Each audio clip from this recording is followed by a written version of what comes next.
Hi, this is Brad, and this will probably be the quickest, most simple, and most basic comparison of the iPad Air 3 and the iPad Air 5. So if you want something in-depth or long, or where they're letting the things run and watching them drain, there's a bunch of videos that'll do that. I'm just here to cut straight to the chase. And so I've had an iPad Air 3 for a while. You can see it here on the right.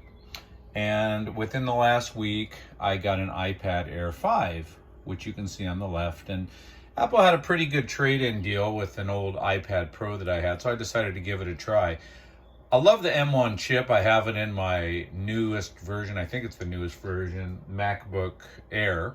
And it really made a big difference. So I thought, well, they're going to put a M1 chip in in the iPad, and that's going to make a really big difference. So let me just very briefly tell you about the differences between the two. In terms of the display, it seems about the same. I mean, maybe there's a little advantage, but you're not going to really notice it.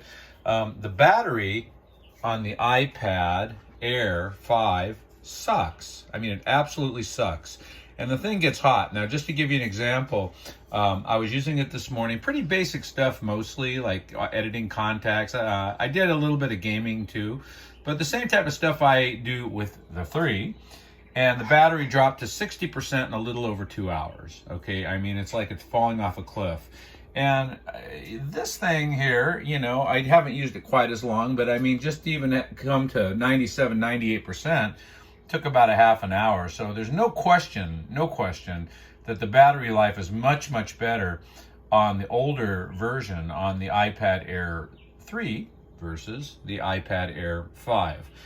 In terms of snappiness and performance, you will notice probably a little bit of enhanced performance with the M1 chip, and certainly like if you go to Antutu or something and you spec it out, it's going to perform a lot better on the benchmark test because the M1 is a powerful chip. There's no denying that. Also, this iPad Air 3 stays very cool to the touch and again has much better battery life. This iPad Air 5 gets really warm, almost to the point of being hot. I wouldn't call it uncomfortable. If you hear something in the background, it's my bird who wants attention. She's making some noise. But yeah, it gets warm, and I don't like it. I don't love it, right? I don't love it. So, I mean, I guess it's good that they decided to put the M1 chip in the 5, but did they really improve it? I mean, I guess it depends on what you're looking for. If you're looking for battery life, from what I can tell, the answer is no. If you're looking for a device that runs cool, the answer is no. If you really need the extra performance of the M1 chip, then for some people, maybe. I haven't made a final determination just yet, nor have I sent them back my old trade-in.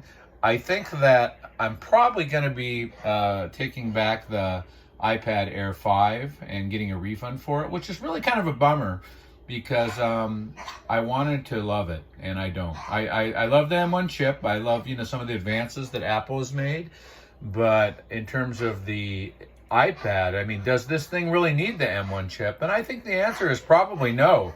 And does it improve upon what they had before? I think the answer is no. And I can't give you that demonstration here. I'm not going to.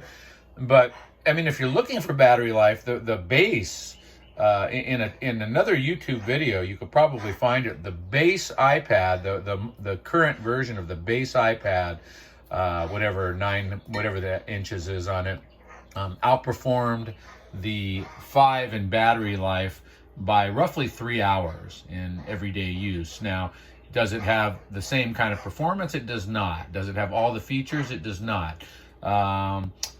So you're going to have to decide, and maybe Apple sorts this out. Maybe they have some kind of a software update or something, right, that improves the situation. But right now, I feel like it's kind of not ready for prime time.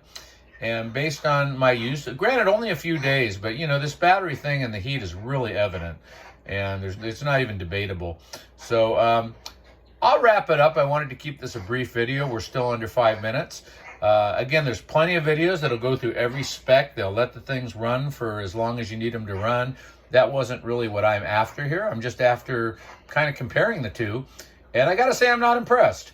That's it for now. If you have any questions or comments, do leave them in the remarks section here on YouTube. I hope you found the video useful, even though it was very simple. I thank you for your time.